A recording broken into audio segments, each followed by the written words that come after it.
यह एक ऐसी सुई है जो दुनिया को नष्ट करने वाली है। अगले पल एक कार उस पर से गुजर गई और यही उसके शिकार की शुरुआत थी। जैसे ही आदमी ने कार के टायर के नीचे से उसे निकाला, दोनों ने डर के साथ देखा कि कार आंखों के सामने ही पिचक गई और एक हवा भरी कार बन गई। दोनों ने सोचा कि यह सुई का कारण है। उन्होंने चारों ओर खोजा और पाया कि वह दीवार में गड़ गई थी। सुई को और समझने के लिए उन्होंने इसे निकाल लिया। जैसे ही सुई निकली, इमारत भी कार की तरह तुरंत पिचक गई। इस दृश्य को देखकर दोनों को समझ आया कि सुई कितनी खतरनाक है। अब वे दोनों इसे पकड़ने से डर रहे थे। जब वे सुई को आपस में धकेल रहे थे, तभी एक पुलिस अधिकारी वहां से गुजरा। उसे लगा कि वे झगड़ रहे हैं। वह कारण जानने के लिए पास आया और गलती से सुई उसके हाथ में चुभ गई। जैसे ही पुलिस अधिकारी ने सुई को निकालने की कोशिश की, उन्होंने उसे रोकने की कोशिश की, लेकिन वह उनकी बात क्यों मानता।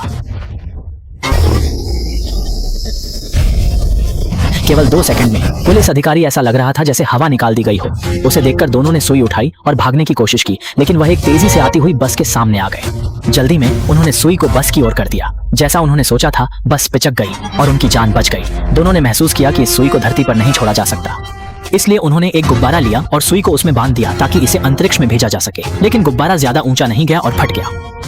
ओह, सुई नीचे गिरकर जमीन में धंस गई। इसे देखकर उन्होंने इसे उठाने और कुछ उपाय सोचने की कोशिश की, लेकिन तभी उन्होंने देखा कि एक पुलिस अधिकारी पंप से अपनी साइकिल की हवा भर रहा था और उन पर नजर रख रहा था। डर के मारे वे सुई लेकर भाग गए, लेकिन कुछ दूर जाते ही उन्हें हवा रिसने की आवाज सुनाई दी। जब उन्होंने पीछे मुड़कर देखा तो पाया कि जमीन में एक बड़ा छेद था और हवा बाहर निकल रही थी। इस घटना से उनकी समझ में आया कि पूरी दुनिया की हवा गायब हो रही थी। यह देखकर दोनों ने एक दूसरे को कसकर गले लगाया और धरती के अंत का इंतजार करने लगे।